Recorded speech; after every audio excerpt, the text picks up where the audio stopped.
Welcome back. Hello friends, good morning, सुप्रभात, जय Shri Ram. I am Ved Prakash Upadhyay and you are watching my YouTube channel study with Ved sir. कहते हैं failure is the best teacher. बार बार जीतने वाला जब जीतता है तो उससे हेडलाइन बनती है, लेकिन बार बार हारने वाला जब जीतता है तो इतिहास बनती है, क्योंकि इतिहास गवाह है सचिन तेंदुलकर दुनिया का सबसे बड़ा बल्लेबाज 10वीं फेल है। कहते हैं बिना संघर्ष कोई महान नहीं बनता, बिना कुछ किए जय जयकार नहीं होता, जब तक नहीं पड़ती हथौड़े की चोट तब तक कोई पत्थर भगवान नहीं बनता। इसलिए अगर आगे बढ़ना है तो हमको असफलता का भी सामना करना पड़ सकता है, उससे हमको हार नहीं मानना है, हमको जीत के लिए लगे रहना, निरंतर लगे रहना है, तभी हमको सफलता मिलेगी और तभी सफलता हमारी चरण चूमेगी। आज हम आपके लिए लेके आए हैं रूल्स ऑफ आर्टिकल। ये बेहद इंपॉर्टेंट है फॉर ऑल कॉम्पिटिटिव एग्जाम, छोटे क्लास के लिए, बड़े क्लास के लिए, सबके लिए बेहद इंपॉर्टेंट है रूल्स ऑफ आर्टिकल। आर्टिकल को हिंदी में हम अग्रपद या उपपद भी कहते हैं। ध्यान रखिए, आर्टिकल को हिंदी में हम अग्रपद या उपपद भी कहते हैं। A, and the are called article. A, an और द को आर्टिकल कहते हैं और आर्टिकल को हिंदी में हम अग्रपद या उपपद कहते हैं। Types of article. आर्टिकल दो प्रकार का होता है, एक है इंडिफिनिट आर्टिकल और एक होता है definite article. Indefinite article a and an are called indefinite article.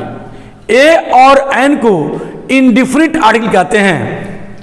The is called definite article और द को हम डिफिनिट आर्टिकल कहते हैं। दोनों में अंतर क्या है, थोड़ा इसको समझ लीजिए।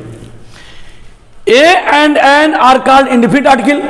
इसको इंडिफिनिट आर्टिकल कहते हैं क्योंकि यह अनिश्चित नाउन के पहले आता है, जिससे हम पूर्व परिचित नहीं होते हैं, जिसके बारे में हम नहीं जानते हैं। जैसे आई सॉ ए बॉय, मैंने एक लड़का देखा।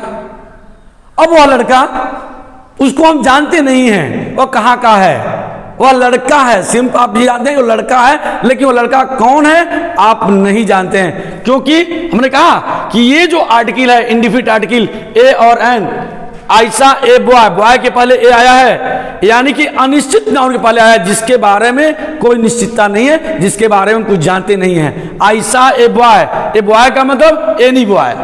आयशा एन आउल का मतलब एनी आउल, जिससे आप परिचित नहीं हैं। ये बात ध्यान रखिए, ए और एन का प्रयोग वहां होता है जिससे आप पूर्व परिचित नहीं होते हैं, यानी कि आप अनभिज्ञ होते हैं।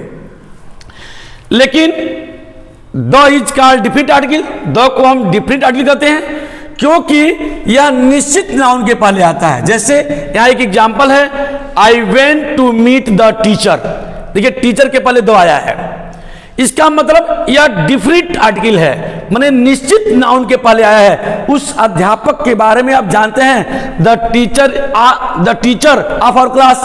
वो अध्यापक कौन है? वो हमारे क्लास का है, वो हमारे क्लास टीचर हो सकते हैं, वो हमारे प्रिंसिपल हो सकते हैं, वो हमारे, माने उनको हम जानते हैं। द निश्चित नाउन के पहले आता है, जबकि ए और एन अनिश्चित नाउन के पहले आता है, जिसको हम नहीं जानते हैं। एक बार फिर जान लीजिए, हल्का सा सरसरी नजर से देख लीजिए। A and the are called article. A an और द को हम आर्टिकल कहते हैं। आर्टिकल को हम हिंदी में अग्रपद या उपपद कहते हैं। यह दो प्रकार का होता है, इंडिफिनिट आर्टिकल और definite article. Indefinite article a और एन कहलाता है, जबकि द को हम डिफिनिट आर्टिकल कहते हैं। ए और एन यह अनिश्चित नाउन के पहले आता है, जिससे हम पूर्व परिचित नहीं होते हैं, जिसके बारे में हम कुछ नहीं जानते हैं, जबकि द यह निश्चित नाउन के पहले आता है, जिससे हम पूर्व परिचित होते हैं। आज के लिए बस इतना ही। थैंक्स फॉर वॉचिंग, और इससे अच्छी वीडियो देखने के लिए बने रहिए आप मेरे साथ मेरे चैनल पर स्टडी विद वेद सर।